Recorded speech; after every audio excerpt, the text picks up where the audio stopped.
Mayor Ford saying he's not the Grinch. He'll be bringing the presents home to the people of Toronto, insert Whoville. The issue is the first round, the first phase of Rob Ford's proposal for 10% budget cuts across every department across the city. And the first phase of the proceedings that are occurring right now behind me in the budget office, where they're hearing deputations regarding the proposed budget cuts and their impact. Speakers from community services, arts councils, real estate, a vast swath of Torontonians and those affected by cuts in the GTA are making their case for reversing or tweaking the budget proposals. So the deputations will go on for much of the day. The union still maintains off camera that the mayor is conducting a war or a jihad, as one member characterized it to me yesterday, a war on unions. Mayor Ford says the opposite is true. It's not ideological. It's just about saving money.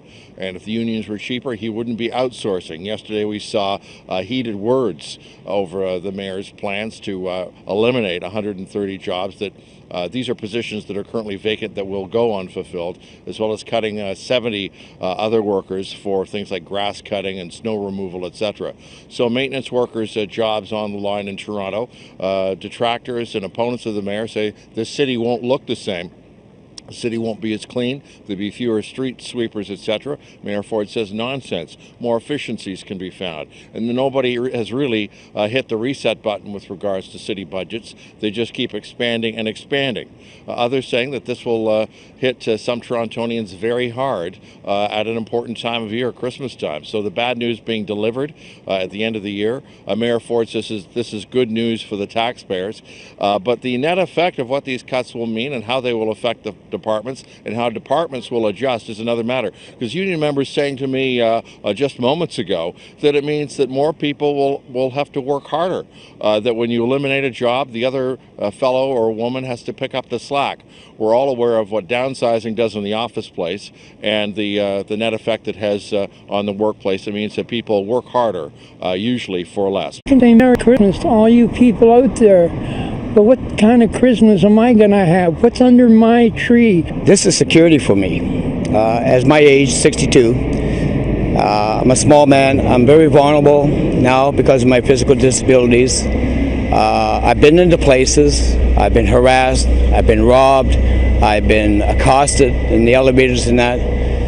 That's not a place to live for a senior man. It may not be the white picket fence they'd imagined as young men, but this shelter is home to some 53 men, many of them with physical and mental disabilities. It's the only shelter of its kind and one of 3 on the chopping block. Today, some of the residents here went down to City Hall to plead their case.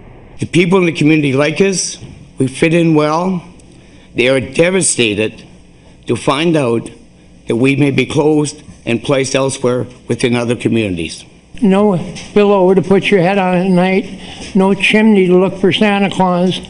We need some assistance from the person who holds the strings on the money purse.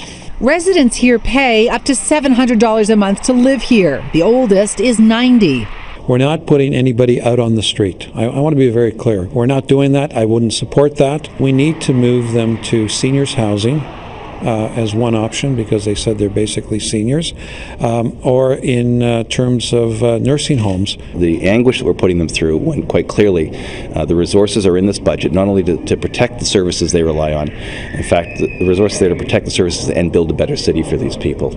For hours, the Budget Committee heard arguments against cuts to daycare, community centres, the TTC, and the arts. You're hearing that these programs are valued to the community, and I hope that you really weigh that when you're making these decisions. Listening to all these deputants, yes. I notice you're not writing any notes. How are you Actually, going? I am writing notes. You are writing but notes. There isn't a whole lot of notes to write, because what I'm looking for is people that want to suggest how we fund it. I've asked that question a number of times. As you've heard, people said, well, that's not our problem, that's your problem. This is the long list of speakers who've signed up to speak out, and right here at the very end, number 348, Cameron Johnson, he won't be heard. The budget chief says he's sticking to a strict 9:30 p.m. deadline tonight and again tomorrow night, which means, unlike in the past, no sleepovers here at City Hall. Anyone who doesn't have a chance to have their say is being asked to submit their deputation in writing. At City Hall, I'm Avery Haynes, City News.